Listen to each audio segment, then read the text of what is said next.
안녕하세요. 두려움의 시대, 살림의 경제학을 말하다. 쉽지 않은 주제인데 여러분들하고 뭐 1시간 좀 넘는 시간이니까 그동안 제가 고민하고 또 그렇게 오랜 세월을 산 것은 아니지만 연세 더 많으신 분들도 계신데 하여간 생활하고 또 우리 세상이 돌아가는 흐름들을 바라보면서 제 나름 느끼고 또 대안이 무엇일까 고민한 바를 여러분들에게 말씀드리고, 그러면 이제 좀 본격적인 이야기를 하자면 왜 우리는 두렵고 외롭고 허전함의 시대를 살아가게 될까? 가장 근본적인 것은 뭐냐 하면 저는 공동체를 잃어버려서 그러지 않을까라는 생각이 듭니다. 가족이 있긴 하지만 가족 속에 살가운 대화가 상당히 사라져 있죠. 시간적으로나 공간적으로 또 감성적으로도 많이 메말라가고, 그리고 또 이웃이 사라져 버렸어요.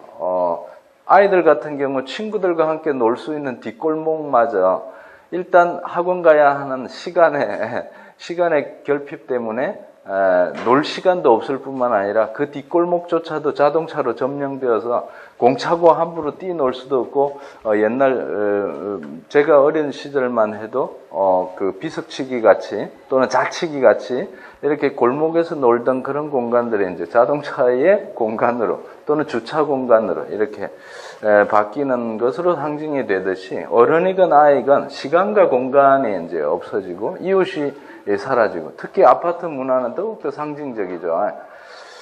또 동일한 주거 구조 속에 살다 보니까 자기도 모르는 사이에 남의 집에 방문해 봤을 때 저쪽 오른쪽 거실 구석에 저 집에는 저렇게 멋진 물건이 있었는데 우리 집에 와보면 그 자리에 그게 꼭 있어야 될 것 같고, 또 좋은 게 보이면 반드시 나도 꼭 갖고 싶고, 이런 눈에 보이지 않게 은연중에 경쟁적인 마인드가 발생하고, 이러다 보니까 전통적인 이웃끼리 서로 상부상조하고 자기의 부족한 부분을 이웃이 채워주던 이런 시공간들, 관계들이 해체되다 보니까 우리는 은연중에 외롭고 힘들고 공허하고 두렵고 이런 시대를 살아갈 수밖에 없지 않은가, 이제 그런 생각을 해보게 됩니다. 그리고 이제 그게 이제 사람과 사람의 관계 차원이라면, 또 다른 차원에서 사람과 자연의 관계라는 차원을 생각해 보면 우리는 상징적으로 어머니 대지, 이 지구를 어머니의 품과 같이 생각하듯이 전통적으로 이제 그렇게 살아왔단 말이죠. 특히 여러분들 잘 아시다시피 1854년에 시애틀 추장이라고, 오늘날 시애틀이라는 도시 이름의 기원이 된 미국의 선주민의 추장, 시애틀 추장이 백인들이 땅을 팔라고 하니까 할 수 없이 팔기는 하겠는데 이런 우리의 심정을 헤아려다오 하면서 썼던 편지죠. 글자 그대로는 아니지만 제가 내용상 핵심을 간추려서 인용하면, 도대체 우리들은 이해가 되지 않는다. 너희들 백인들이 우리에게 수천 년 수만 년을 살아온 이 땅을 팔라고 하니 할 수 없이 팔기는 하겠지만 제발 우리의 목소리를 들어다오. 저 들판과 산과 강물과 숲과 이슬과 새소리 들꽃, 이 모두는 우리의 형제자매들이다. 형제자매들이다. 부모의 형제다. 근데 어떻게 너희들은 감히 우리의 부모 형제자매와 같은 이 존재들을 쉽게 돈 주고 살 수 있다고 생각하고 팔라고 말하는가? 부모의 형제를 판다는 것은 참 고통스러운 일이죠. 너희들이 팔라고 해서 우리가 할 수 없이 팔기는 하겠지만 우리가 그렇게 살아온 것처럼 너희들도 제발 그렇게 살아다오. 결국 우리 모두는 형제 자매들이다. 이런 편지를 정확하게 160년 전에 시애틀 추장이 썼었죠. 이런 부분들과 이제 연관지어 생각해 보면, 이런 어머니의 품과 같은 자연 속에 깃들어서 겸손하게 살아가던 이 사람들이 이제는 자연의 정복의 대상으로 삼고 끊임없이 과학기술 개발을 해 나가는 가운데 어떤 이 정도면 충분하지 않을까, 이렇게 가도 좋을까라는 성찰 과정이 없이 끊임없이 파헤치고 심지어는 인간 유전자까지 이제 조작해가면서 동식물의 유전자는 물론이고 인간 유전자 조작까지 해가면서 생명세계를 인간의 지배하에 두겠다는 이런 발상에까지 이르게 되었지만 가만히 보면 이런 게 발전하면 할수록 얼마나 두려워집니까? 그렇죠.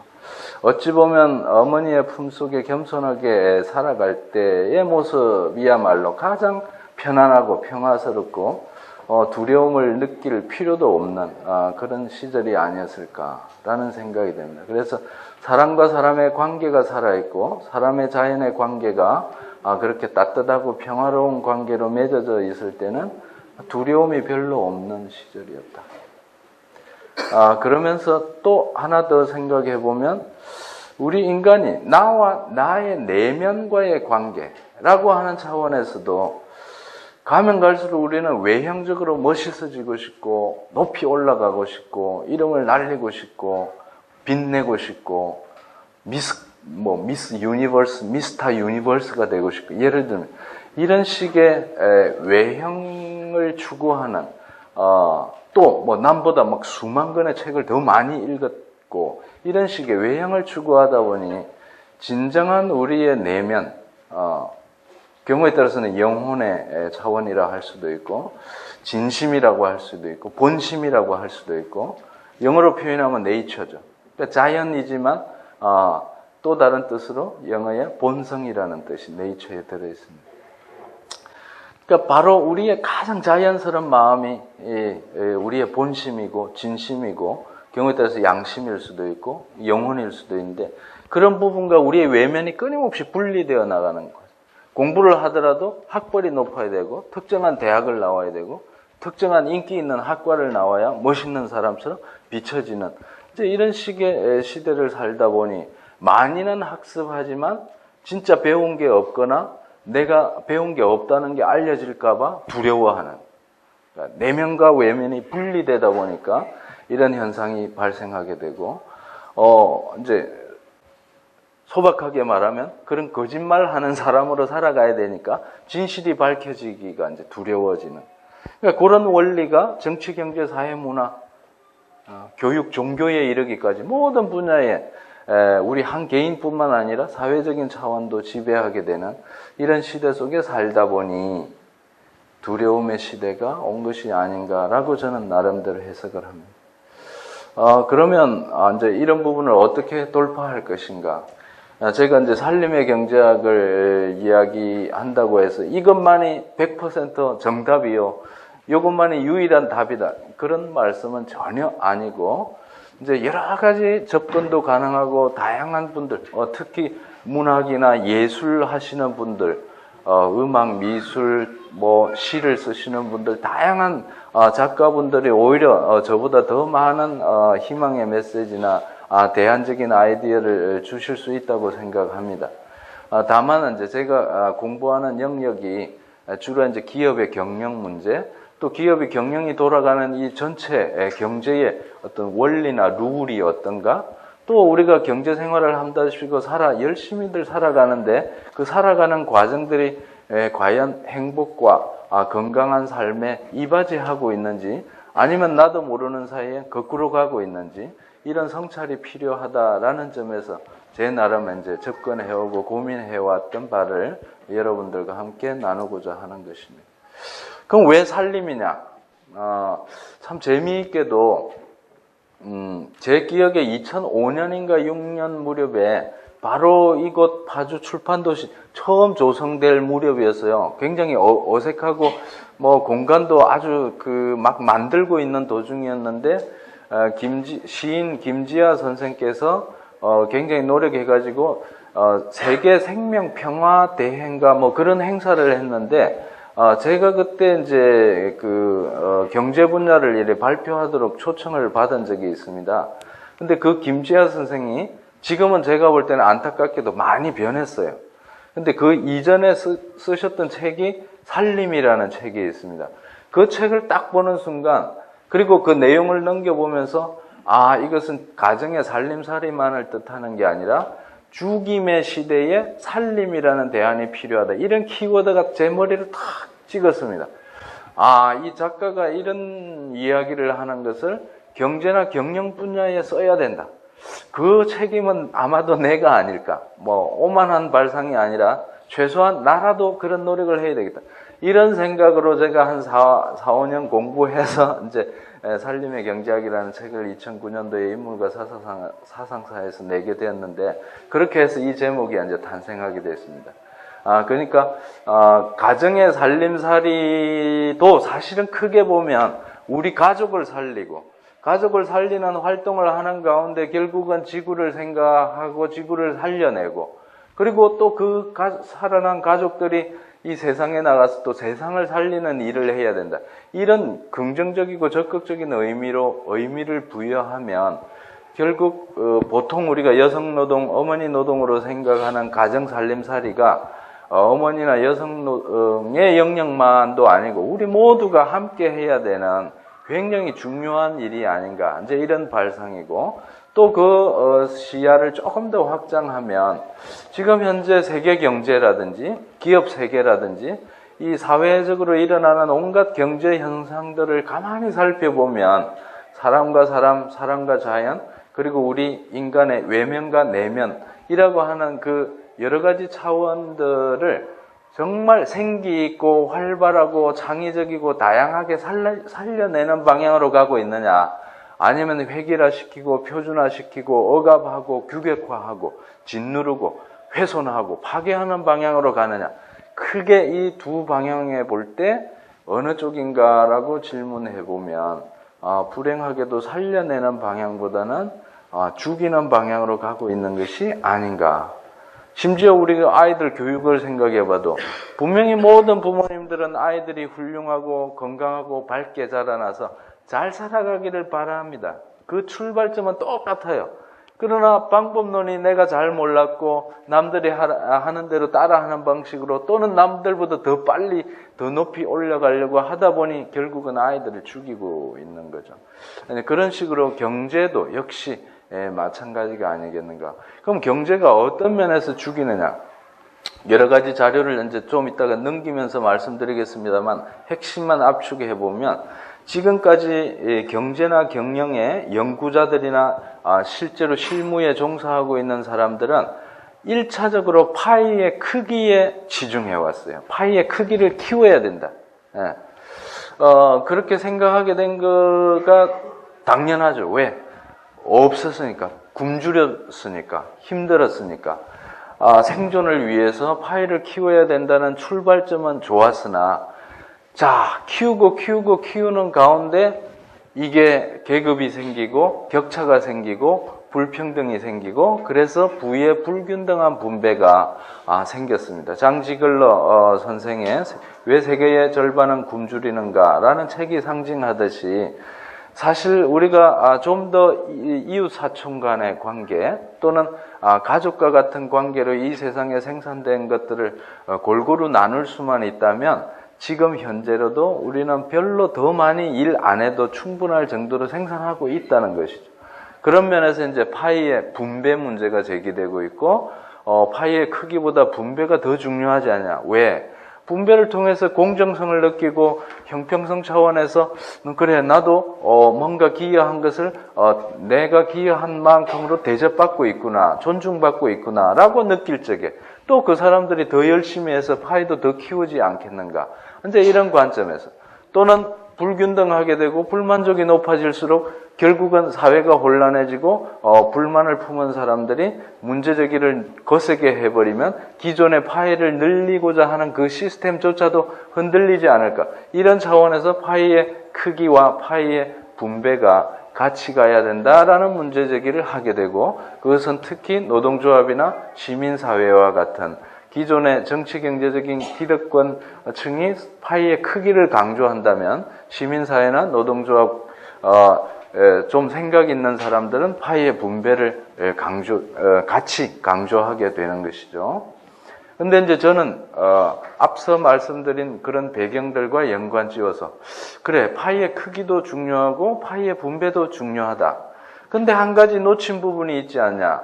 왜? 아무리 우리가 파이를 크게 키워서 골고루 잘 나눠 먹는다 하더라도 골고루 잘 나눠 먹는 사람들 모두가 파이를 입에 깨무는 순간 못이 나오고 유리 조각이 나오고 암 유발 물질이 나온다면 아무리 키우고 아무리 공정하게 나눠 먹어봐야 인생살이는 헛방이 아니겠는가.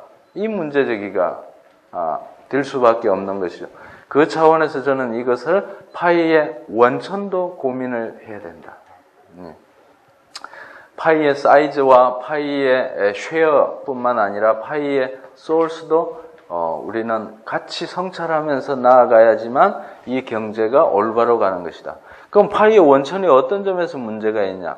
아까 제가 말씀드린 그 세 가지 차원. 자, 파이를 키우는 과정에서 사람이 사람을 억압하거나 착취하거나 비정규직을 만들고 실업자를 만들어내고 식민지를 건설해서 노예화시키고 남성과 여성을 차별을 만들고 이런 식의 과정은 사람을 억압하거나 다른 사람의 희생을 대가로 해서 파이를 만들어내는 것이기 때문에 이것은 잘못된 파이다. 두 번째로 사람과 자연의 관계에서 우리가 원료가 필요하고 에너지가 필요하죠.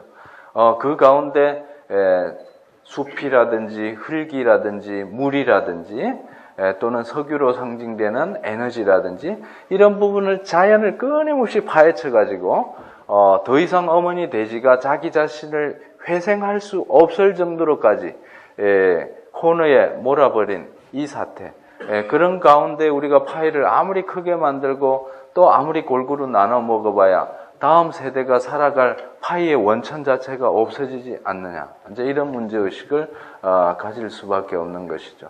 사실 여기에도 물이 있지만 여러분들 한 20년 전만 해도 물을 사 먹는다는 게 어색하지 않았습니까? 저는 지금도 돈 1,000원이 아까워서가 아니라 또는 돈 1,000원이 없어서가 아니라 물을 사 먹어야 한다는 것 자체에 대한 저항감을 갖고 있습니다. 예전 같으면 우리가 길 지나가더라도 가게 앞을 지나가면서 아주머니 죄송한데 물 한 모금 얻어먹을 수 없을까요? 하면 물을 줬어요. 요즘은 아주머니 물 한 모금 주세요. 그럼 저기 1,000원 이렇게 말하죠. 그러면 이제 그게 연장된다면 어떻게 될까?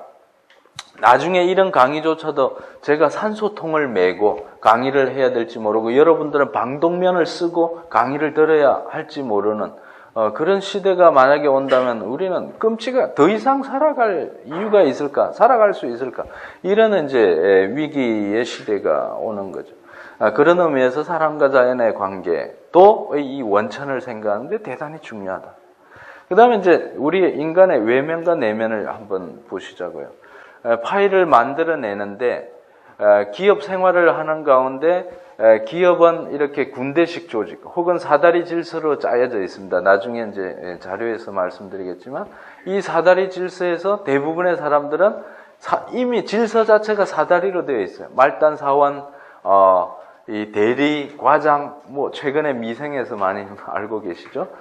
가장 위에 차장, 부장, 이사, CEO까지 이렇게 올라가는 이 사다리 단계가 있는데 대부분의 사람들은 이 사다리 자체가 은연중에 일정한 나이가 되면 올라가지 않으면 무능한 사람이라든지 쓸모없는 사람이라든지 무기력하다든지 능력이 없다든지 등등으로 이렇게 사회적인 낙인이 찍힐 수밖에 없는 구조이기 때문에 전부 다 발버둥을 쳐서 저녁 퇴근 이후에는 영어라도 좀 더 배우고 뭔가 자기가 높은 사람이 되기 위한 준비를 해 나가는 가운데 발버둥을 치죠.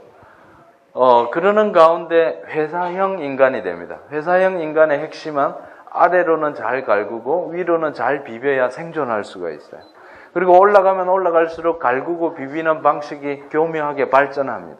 아래쪽 사람들은 갈구고 비비는 방식이 눈에 보이지만 위쪽으로 갈수록 잘 안 보여요. 여러분들 안 웃으시는 거 보니까 별로 그런 조직에 안 계시는 모양이에요.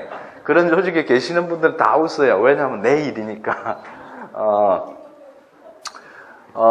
이제 그런 식으로 조직형 인간이 되다 보면 가정과 직장의 삶의 균형 차원에서도 상당히 비뚤어집니다. 시간적으로도 회사에 치중하게 되고 일을 집에 갖고 들어와서 집에서도 끊임없이 일을 하게 되고 그다음에 정서적으로도 이 집에 있는 시간이 있더라도 마음이 회사 일에 가 있고 이러다 보니까 심지어는 휴가를 가서도 함께 휴가를 멋있게 지내지를 못해요. 그 다음에 또 행동의 방식들이 회사 조직에서는 효율성과 생산성을 따집니다. 그런 부분들이 가정에 가서 가정의 논리는 생산성과 효율의 논리가 아니에요. 친밀함의 논리고 배려의 논리고 따뜻함의 논리고 공존의 논리고 나눔의 논리니까. 그러니까 이게 안 맞는 거예요. 그러니까 이제 정서적으로 메말라가고 왜 이렇게 사람이 결혼하기 전에는 따뜻하고 자상했는데 회사에서 출세할수록 이렇게 사람이 변해갈까? 또 아이들에게 왜 저렇게 대할까? 이제 이런 식의 끊임없이 우리 자신의 영혼이 훼손되거나 파괴되는 이런 느낌을 받게 됩니다. 거꾸로 말하면 우리는 파이를 키우고 나누는 가운데 파이의 원천에 속할 수 있는 우리 자신과 우리 외면의 관계가 이렇게 이제 분리되고 왜곡되는 가운데 파이는 키웠지만 뭔가 잘못되어가는. 그래서 이제 이런 부분을 끊임없이 뒤돌아보고 직장 생활에서도 내 인간성을 지켜내면서도 뭔가 사회에 생산적으로 기여할 수 있는 이런 균형점이나 기업적인 합리성과 사회적인 합리성을 좀 통합해낼 수 있는 이런 새로운 경영의 방식, 경제의 방식 이런 것들을 고민하지 않으면 인간과 인간, 인간과 자연, 우리 내면과 외면의 세계의 파괴와 분리를 전제로 한 파이의 생산과 분배가 되어버릴 수 있는 그런 잘못된 오류를 범할 수 있기 때문에 그런 부분을 생각하는 경제가 저는 감히 이제 살림의 경제다라고 이제 생각을 하게 되고 그런 면에서 그러면 우리 사회 구조를 어떤 면에서 고쳐야 최소한 이런 살림의 경제가 가능할까라는 아이디어. 그 아이디어를 얻기 위해서 국내외에 사례가 있느냐 그런 이야기. 그리고 당장 우리가 뭐 오늘부터라도 아니면 내일부터라도 참여할 수 있는 그런 살림의 경제 공간이 있느냐? 있다면 좀 보여달라라고 했을 때 그런 답변들을 중심으로 제가 슬라이드를 구성한 것을 좀 보여드리면서 말씀드릴까 합니다. 예, 이 한 장 가지고 진짜 제가 30분을 떠들었네요. 그죠? 예, 근데 요 제목을 이제 그 정도로 정리하고 나시면 여러분들도 나름의 경험이나 또 지금까지 읽으신 책 또 생각하고 계신 부분들을 틀을 붙여가지고 저의 생각에 또 보충도 해주실 수 있고 나름대로 오늘 느끼신 부분을 또 살고 계신 이웃이나 또 만나는 사람들 사이에 가서 조금 더 이런 홀씨들을 많이 좀 퍼뜨렸으면 좋겠어요. 예, 그렇게 해서 이런 노력들이 쌓이고 쌓였을 적에 5년 뒤, 10년 뒤에 우리 아이들이 살아갈 사회가 조금 더 건강하고 밝고 희망적으로 이렇게 변해 갈 수 있으면 좋겠고 또 그래 가야 되지 않겠는가 그런 생각을 합니다. 제가 좀 황당한 질문을 던졌어요. 철학 선생도 아닌데 그렇지만 우리가 정치, 경제, 사회, 문화, 교육, 종교 어느 분야를 막론하고 기본적으로는 이런 질문을 가져야 되겠다. 왜 우리가 열심히 일하고 열심히 공부하고 나름대로 열심히 살아가고자 하는가? 한 단어로 요약하면 뭐겠습니까? 인생의 목적. 한 단어로, 두 글자로. 행복이죠, 그죠? 예. 이 이야기에 토를 다실 분 아무도 없죠. 이 일을 제기하고 싶은 사람. 인생의 목적을 행복이라고 하는 거에 토를 달 사람 없을 것 같습니다. 만약에 문제가 된다면 무엇이 행복인가? 어떻게 행복을 이룰 수 있을까? 이제 방법론이나 그 내용이 문제가 되겠죠. 그래서 이제 한 걸음 더 나가보면 도대체 어떻게 살아야 행복하고 어떻게 살아야 잘 사는 것일까? 요즘 시중에 나오는 많은 책을 보면 오래 사는 것이 잘 사는 것인 것처럼 이야기를 합니다. 그죠? 부모님으로부터 물려받은 이 한 목숨, 그냥 자연스러운 수명 또는 평균적인 수명을 살아야 하는 게 뭐 일반적인 이치라면 뜻밖의 사고나 뜻밖의 질병으로 일찍 가는 거 이거 안 되죠, 그죠? 예, 가능하면 절대 일어나서는 안 되는 일입니다. 세월호로 상징되는 그런 것도 그렇고 또 뭐 교통사고나 또 청소년들 자살률이나 등등 이런 걸로 보면 뜻밖의 죽음들이 너무나 많은데, 이제 그런 거는 안 되는 것이죠. 그렇다고 해서 저는 요즘 뭐 100세 인생의 시대라든지 또 뭐 잘하면 120세까지 뭐 산다고 뭐 성경책에도 쓰여져 있다지 않냐 하면서 막 자꾸 이제 늘려나가는 이런 거 들으면서 지금도 지구가 좀 빡시게 살고 있는데 사람들이 너무 빡빡한데 그런 식으로 하면 후손들이 살아갈 여지가 있을까 이런 생각이 듭니다. 그래서 그냥 평균적인 수준으로만 우리가 건강하게 살아도 얼마든지 참 좋겠다 이런 생각을 해보게 되는데 길이보다 더 중요한 것은 저는 내용이라고 생각합니다. 그러니까 어떻게 살아야 될까라고 할 적에 여러 가지 이야기가 가능하겠죠. 저는 뭐 가장 그 인생을 멋지게 사는 방법이 첫 번째로 어떤 꿈을 발견하고 내 꿈을 실현해가는 인생. 그래서 이제 꿈을 발견한 아이들 같은 경우에 그 다음에 그 꿈을 발견한 다음에 내 꿈을 실현하기 위해서 실력을 쌓아 나가는 사람.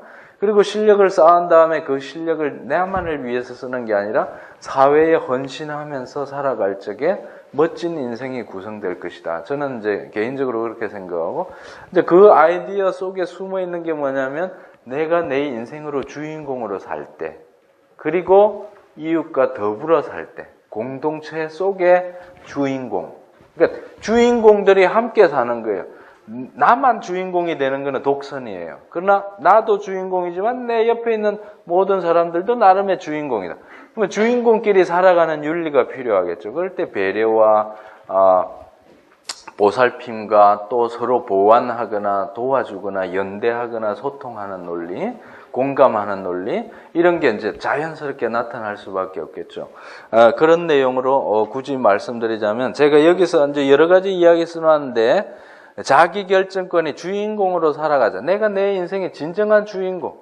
하고 싶은 공부를 내가 선택해야 되고 내가 가고 싶은 곳을 내가 선택해야 되고 듣고 싶은 어떤 이런 수업을 내가 선택할 수 있어야 되고 또 내가 하고 싶은 일을 할 수 있어야 되고 그러면서도 다른 사람과 더불어 살아야 된다라고 하는 차원에서 같이 살아가자.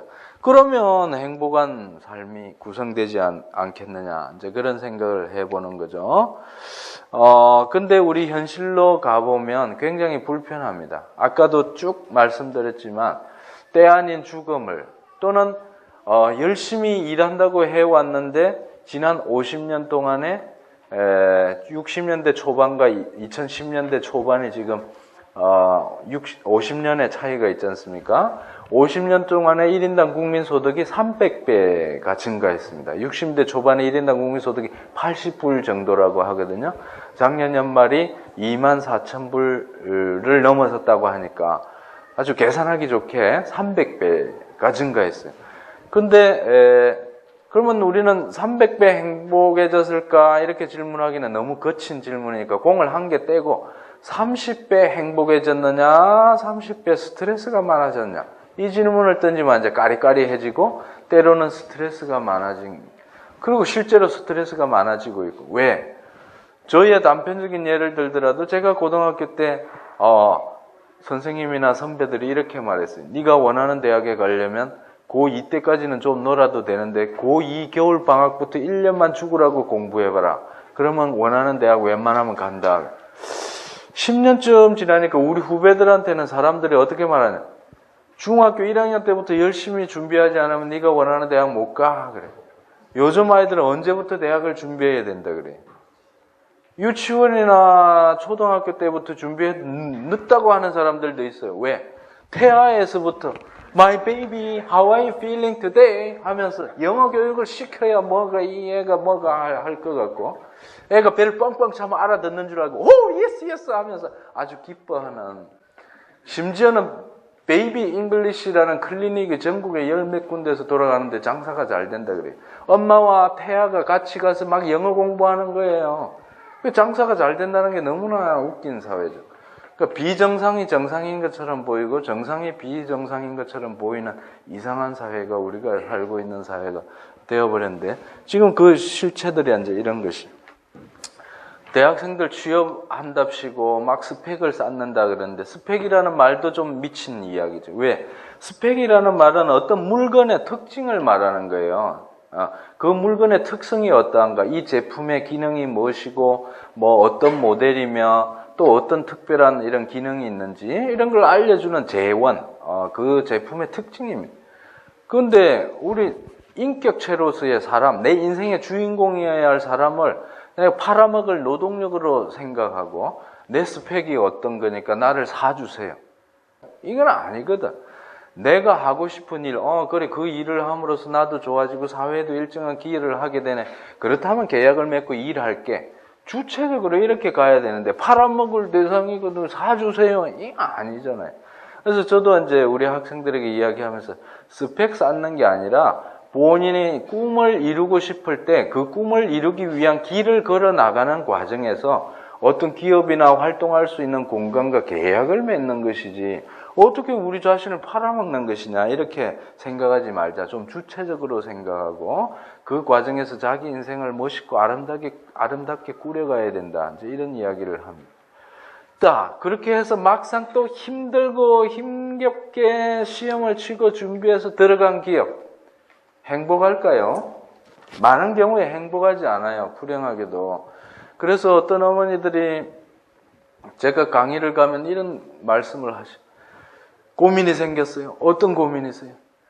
제가 하나밖에 없는 딸이 서울의 인류대학을 나와서 700대 1의 경쟁률을 뚫고 공기업에 입사했는데 연금도 나온다는 공기업에 입사했는데 입사한 지 3개월 만에 사표 쓰고 나와서 저렇게 안방에 우두커니 앉아 있으니 이 일을 어떻게 하면 좋겠어요?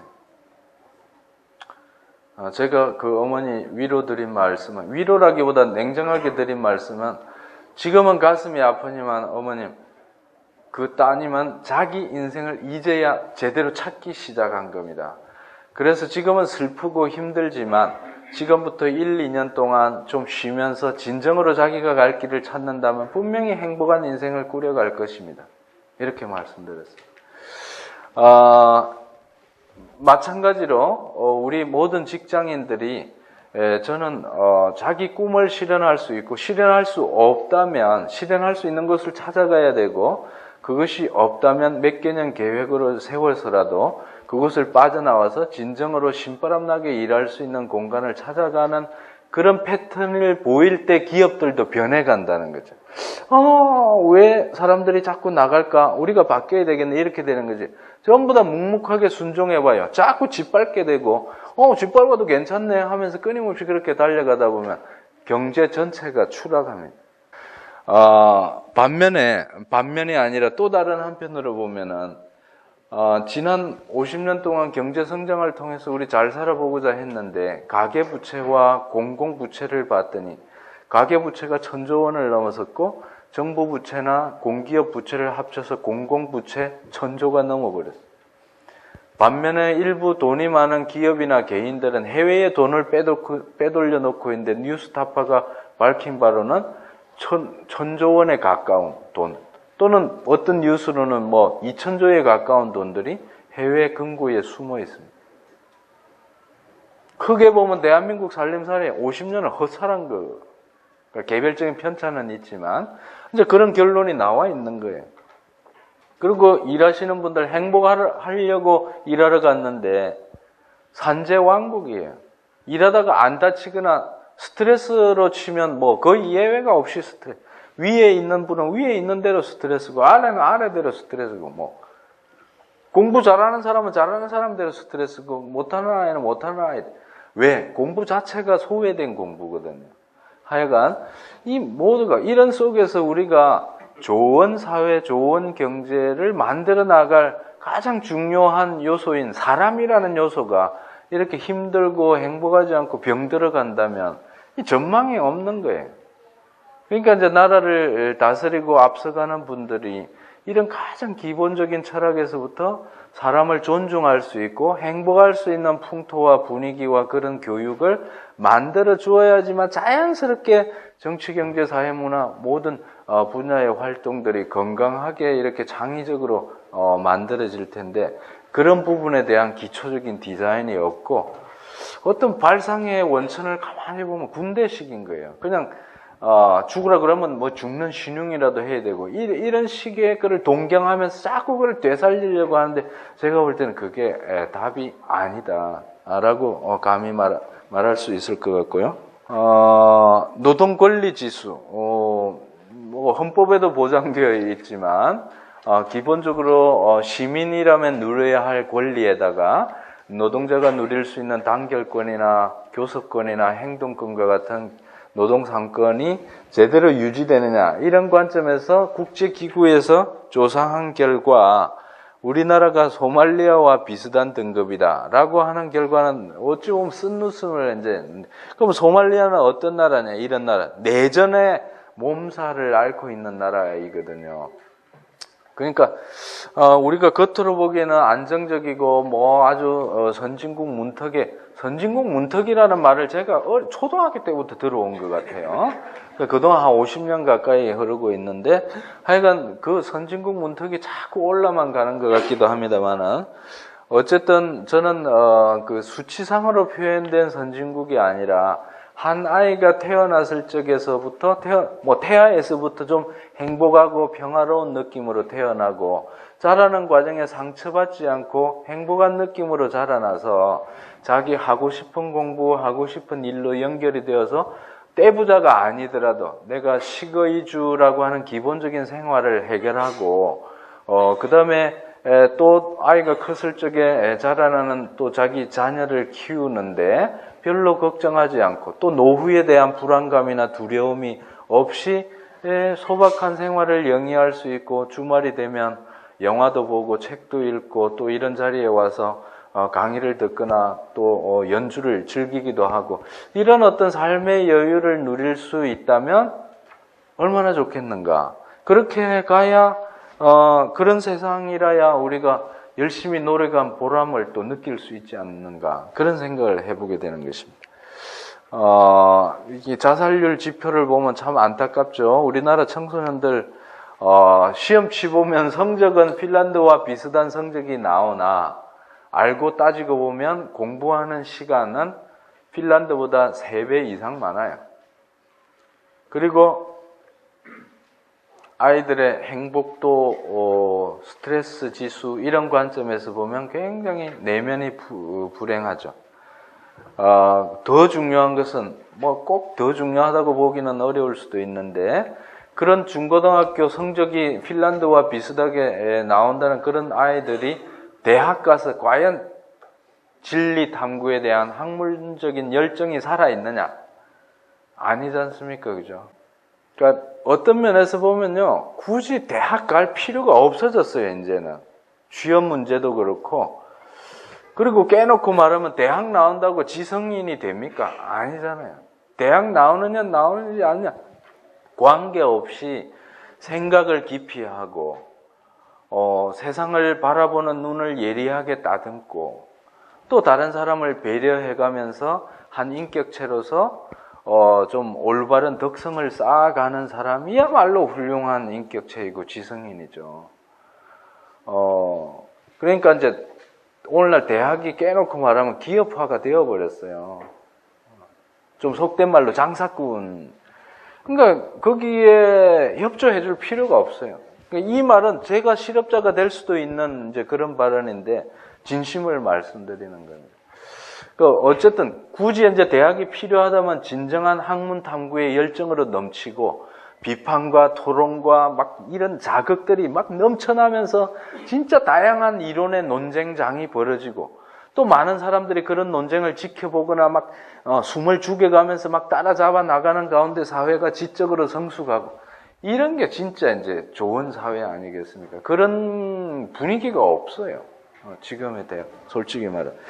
어쨌든 이제 그런 부분들. 아까 제가 말씀드린 아직 노벨상 위원회에서 전화는 안 왔습니다만 제가 특별한 법칙을 발견했거든요. 갈비의 법칙이라고. 아래로 갈구고 위로 비벼야 살아남는다. 그리고 승진할 수 있다. 이 법칙 굉장히 중요한 법칙인데 아무도 말을 안 했기 때문에 제가 먼저 말한 거예요. 근데 아무도 안 알아주더라고요. 여러분들은 알아주시는데. 어쨌든 이 속에서 이런 질서를 만들어 놓고 높이 올라가면 떡고물을 많이 가져가는 이 경쟁의 게임은 이제 그만두자. 그러면 어떻게 해야 되느냐? 제 나름의 대안적인 구도는 이런 구도입니다. 좀 우리가 둥근 탁자에 앉아서 같이 밥 먹는 모양의 사회 질서를 상상해 보자. 시인이 되고 싶은 아이, 농부가 되고 싶은 아이, 디자이너가 되고 싶은 아이, 춤추고 싶은 아이, 기타를 치고 싶은 아이, 뭐 집을 짓고 싶은 아이, 그죠? 뮤지컬 배우가 되고 싶은 아이, 다양한 아이들, 이 무수한 상징적으로 ABCD라고 썼지만 아이마다 나름의 개성이 있고 끼가 있는데 그것을 다 살릴 수 있는 그런 분위기의 공부, 또 아이들을 그런 눈으로 바라보는 사회적 시선, 그리고 이 아이들이 그렇게 자라나서 나중에 사회에 나와서 직업을 영위할 적에 시인으로서의 직업, 뭐 집 짓는 사람으로서의 직업, 디자이너로서의 직업, 뭐 영화를 만드는 사람, 뮤지컬 배우, 어느 정도 실력이 되고 사회에 좋은 기여를 하고 있다면 비슷한 대접을 해주면 안 될까요? 저는 그런 사회가 훨씬 꿈을 키워줄 수 있는 사회라고 생각하거든요. 그러니까 모두 다 동일한 대접은 저도 바람직하지 않다고 생각해요. 그러나 사회적인 격차가 지금보다는 훨씬 줄어서 내가 어떤 직업을 영위하더라도 한 인간으로서 자부심을 누리면서 떼부자 아니라도 좋아. 내가 먹고 사는데 크게 지장 없을 정도면 좋겠다. 이런 수준에서 모두가 비슷하게 살아간다면 꿈꾸기도 좋을 뿐만 아니라 사회가 훨씬 실력 있는 사회가 될 것 같아요. 왜? 지 좋아하는 것, 남이 아무리 말려도 좋아하는 거 하겠다는 사람 이길 방법이 없잖아요. 그러면 좋아하는 거를 많은 사람들이 각자 다양한 걸 좋아하는 걸 하다 보면 실력이 증진되고 소위 말하는 국가, 저는 쓰고 싶지 않은 용어입니다만 국가 경쟁력도 자연스럽게 높아지지 않을까요? 실력이라는 의미에서 이제 그런 게 저는 대안적인 모델이라고 이제 바라본다는 거죠. 근데 이 시스템이 가지고 있는 함정을 이제 다시 한번 들여다보겠습니다. 지금까지 우리는 신문 같은 데 보면 트리클 다운 이펙트다. 왜? 저 위에 높은 그릇, 대기업이나 재벌들이 돈을 많이 벌면 거기에 물이 흘러 넘쳐서 중소기업, 지역사회, 소비자, 여성, 비정규직, 외국인 이주 노동자들 모두가 좋아지지 않겠느냐. 괜히 발목 잡지 마라. 대기업이나 재벌이 돈 많이 벌면 좋아진다. 좋아졌습니까? 그래서 가장 비극적인 게 저는 농업이 지금 피폐화되고 있는 게 가장 위험하다고 생각해요. 왜? 가정의 밥상은 어머니나 아버지가 차리지만 온 사회의 밥상은 농민이 차리는 거예요. 이 농민, 농사, 농업, 농촌이 망해버리면 아무리 우리가 달러를 많이 들고 있다 손 치더라도 수입 농산물이 농약, 제초제, 환경호르몬, GMO 덩어리이거나 또 아니면 미국이나 중국이 지금까지 많이 팔았는데 어느 날 갑자기 너희들 우리 말 잘 안 듣지. 이제 너희들에게 더 이상 팔지 않겠어라고 할 적에 우리가 어느 날 갑자기 아파트를 허물고 논밭을 만들어내기가 쉽지 않다는 이야기죠. 논밭을 허물고 공장을, 도로를, 집을 짓는 것은 굉장히 빠른 시간에 할 수 있지만 거꾸로 공장을 허물고 도로를 파헤치고 아파트를 허물고 논밭을 복원시키는 것은 굉장히 오랜 세월이 걸립니다. 그 흙 속에 살아있는 미생물의 세계라고 하는 것은 그쪽을 연구하시는 분들 이야기 들어보면 수천 년, 수만 년이 쌓여서 만들어져 온 땅이거든요. 이걸 며칠 만에 며칠이 아니라 몇 년 만에 만들어내기는 너무나 어려운 것이고, 그거보다 더 중요한 것은 기본적인 철학이나 발상이, 인지의 구도가 이 돈만 많이 벌면 된다는 이런 패러다임으로 가고 있기 때문에, 이것 때문에 어쩌면 우리는 가장 위험한 단계에 들어가고 있지 않냐. 식량 작업률 23%라고 하는데 실질적으로는 석유나 기계 부분을 빼버리면, 왜냐하면 석유는 작업이 안 되니까 5%밖에 안 된다. 예. 그래서 제가 트리클 다운 이펙트가 아니라 이것도 노벨상 위원회가 좀 주목을 해야 되는데 오히려 흘러 넘치는 게 아니라 아랫물을 오히려 뽑아 올라가는 것이다. 여성들, 비정규직, 중소기업, 지역사회, 소비자 등골을 빼가지고 오히려 자꾸 가지고 가는 게 아니냐. 이제 그런 문제 제기를 한다는 것이죠. 마우스 콘신 이야기는 쥐들의 마을에서 대통령을 뽑는데 자꾸 고양이를 뽑아. 한 번은 검은 고양이, 또 한 번은 하얀 고양이, 또 한 번은 얼룩 고양이. 뽑아서 4년 동안 계속 시달리다가 또 뽑으면 또 다른 고양이를. 그래서 쥐가 한 마리가 일어나서 제발 여러분들 고양이를 대통령으로 뽑지 말고 쥐를 뽑읍시다. 그러니까 모든 쥐들이 박수 치면서 쥐 죽은 듯이 끝나는 영화가 마우스 콘신이라는 영화인데 97년도에 연세대학에서 국제 독립영화제에서 나왔던 영화인데 제가 브리핑을 간단히 해드렸던 거고요. 다시 말해서 우리는 지도자를 뽑을 때 진짜 이 사람이 우리를 위해서 살림의 경제를 만들어 줄 사람인지 아니면 죽임의 경제를 만드는 사람인지 잘 살펴봐야 된다는 취지에서 말씀드렸고요. 아까 국내외에 여러 가지 사례가 있다 그랬는데 몬드라곤이 굉장히 이제 용기를 주는 사례입니다. 약 70년 정도 된 협동조합인데 어떤 신부님이 만들어서 지금 8만 5천 명의 260개 사업체가 돌아가고 있는 스페인에서 몇 대 규모의 회사가 되어 있는 거예요. 근데 이 회사에서도 최고 월급과 최저 월급을 10배 이내로 줄여내는. 그래서 자기의 책임감이나 업무의 중요성 이것 때문에 차이는 존재하지만 차별은 없는. 그래서 모든 사람들이 가족처럼 살아가는 그런 사례가 있고 마리단을 내다 사례도 있고요. 이것은 놀고 있는 땅, 귀족의 땅을 협동조합으로 공동체로 운영해가지고 즐거운 마을을 만들었다는 사례이고요.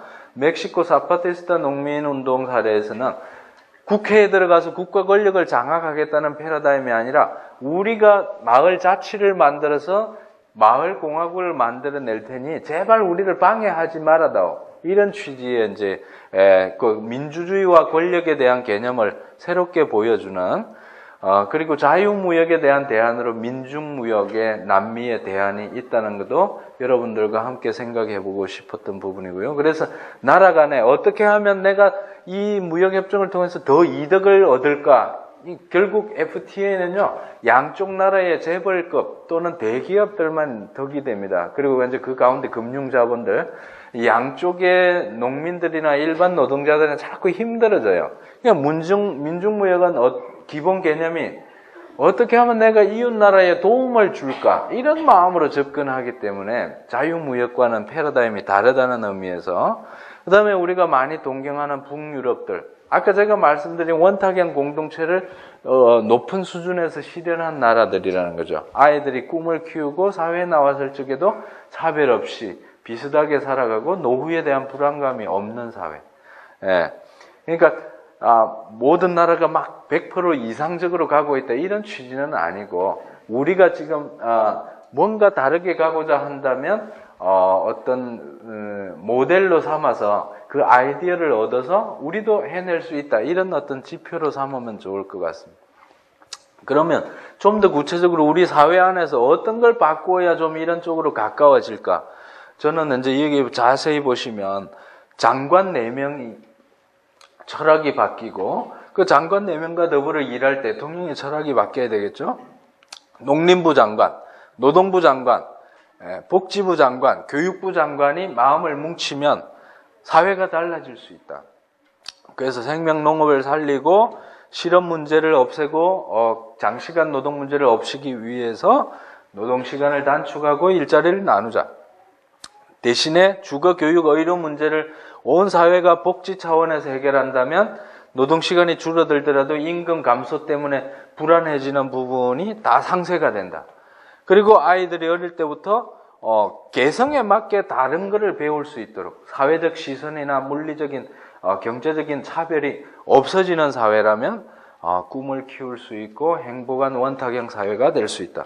그렇다면 우리는 일상적으로 어떤 일에 참여할 수 있을까?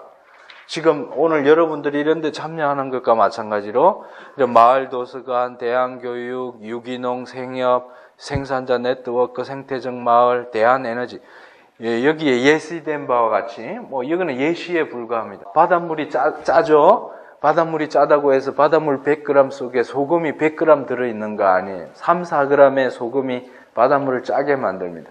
우리도 100명이 모여있을 때 서너 명만 올바르고 향기로운 생각을 갖고 있더라도 우리 모임은 올바른 모임이 될 수 있고 사회적으로도 건강한 사회를 만들 수 있는 효소가 된다. 이제 그런 생각이 되고요.